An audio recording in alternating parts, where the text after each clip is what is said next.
Good morning. Welcome to your Vote Counts. Senator Kirt, Representative Martinez, good to have you. Hey, we saw something extraordinary this week. We saw a once-in-a-lifetime amount of big-time Uncle Sugar money that was allocated by the state legislature. There's so many backstories on this, and we'll get to them shortly. But right now, tell us, Senator, what just happened? Well, so we just allocated, I think this week it was almost $1.5 billion in funding. It's been in our hands for about a year, and we've been analyzing the problems of the state and how this might really move us forward. It was a huge opportunity to have this kind of infusion of money to address some of our biggest needs as a state. That was the triumphant part, but unfortunately it was marred because there was also stipulation on funding to OU Health that they have to end care for transgender children. So that hurts those families, that hurts those kids, and the big thing I'm hearing is that the medical community feels under attack because they're questioning their expertise and their ability to care for their patients. Okay, and we'll get into some of the specifics in just a moment, but let's go back in time. Back in May, the legislature said the governor's moving too slow. They took back the power on this. And this is money that was given to the state when our entire delegation voted against it. But state Republicans and Democrats went ahead and are allocating this money. So much to unpack, but what happened? Yeah, so we had a great day yesterday. It was a culmination of a lot of hard work that's been happening for the past year and a half or so. You know, we had an opportunity to get $1.8 billion in the state of Oklahoma to fund projects that are going to make generational changes.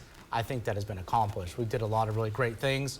I think for years to come, you will see the effects of these dollars, and Oklahomans can be proud of what we did yesterday, whether it be building infrastructure or helping mental health.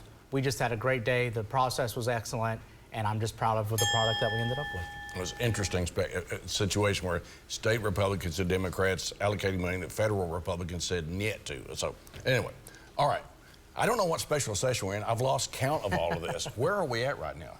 So it's interesting. So I've been in the legislature for 6 years. I just did the math a couple days ago. I've been in more special sessions than I have regular sessions. So this is becoming quite the norm. So technically, we are still in the session that we just left yesterday, but we're hoping that everything goes smoothly and we can sine die from that. I think it's scheduled for Wednesday coming up. And then there's another special session that was called by the governor to discuss inflation relief. That is still open. As you know, House Republicans have passed inflation relief over and over again in every different form, whether that be cutting the grocery tax or many other things, and the Senate is still letting us know what they want to do. The Republican love is just everywhere. Okay, there will be a test on this in just a moment. From the Senate perspective, what's next?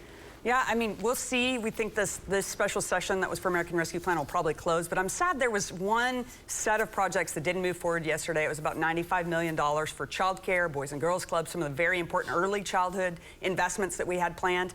They're supposed to be looked at during session, but I really wish we'd get back to them sooner. They were some of the most time-sensitive things. That got hung up, apparently in a disagreement between the House and the Senate, and also the tax package discussion. Clearly, there's a disagreement between the House and Senate. So in the minority party, we will be watching and seeing what session we get called into next. Okay, well, let's talk about some of the specifics of what got funded in this special session this week when we come back.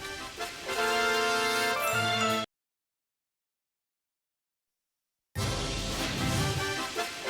right, so we promised to get into the specifics of what got allocated this week. Representative, let's take off. What are some of the projects we talked about? Yeah, you did. Yeah, so there are a couple of projects, and one that I want to bring up specifically that I'm very excited about. I think all of them are very good and worthy and great projects that we funded. But one specifically that we're dealing with in Oklahoma, and that's broadband expansion. That's something that's been discussed over and over again, and every study that has been shown is if you live in a place where you have access to high quality, affordable internet, your chance of succeeding in life as a student or as an employee or as a business owner is much better. So we're excited to allocate a huge amount of money to build out that infrastructure, and this will set Oklahoma on track to be successful in the future. Money that the federal delegation didn't want. And Logan Phillips, I know he was not coming back, but he got a standing ovation yesterday for his work on this. He starts with broadband. You're next. You know, I have to go back to mental health. I mean, we are making huge strides. We have very good bipartisan understanding of the importance of brain health, and we're going to really take huge steps forward for inpatient care in our state. We're going to be able to double the amount of beds at Griffin Memorial Hospital, double the amount of beds at the Tulsa Behavioral Health Center. Those places are desperately needed for treatment. And so that's a really important part of the care continuum. We also invested in primary care. So the folks that might be doing some of that initial diagnosis and prevention are getting invested in. So that's going to make a huge difference for the mental health of Oklahomans. I tell you, the bed thing is really good. I mean, my friend Jeff Dismukes at the Department of Mental Health spends all his time trying to find beds. Yeah. They just can't be found. Right. This is a huge, huge deal. Another project you were excited about. Well, I want to talk specifically about the early childhood programs that haven't gone through yet, but they're sitting at the legislature and were recommended by the Joint Committee. And that's really looking at babies to 3-year-olds. And what research has found is that baby to 3 is the most crucial time for brain development. And during COVID, a lot of that's been hindered. A lot of kids didn't have the same level of stimulus.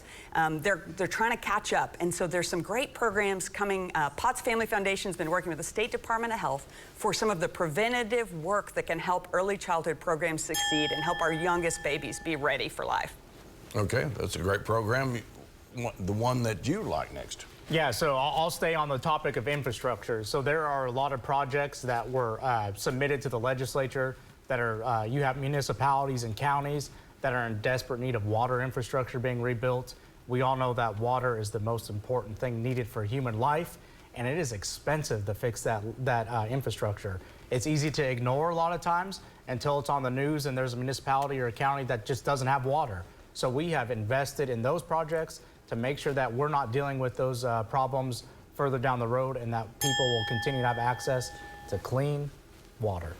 Great. All right, thank you for both of your work this week. Thanks for watching Your Vote Counts. See this again at news9.com/YourVoteCounts and follow me on Twitter @MitchellTalks.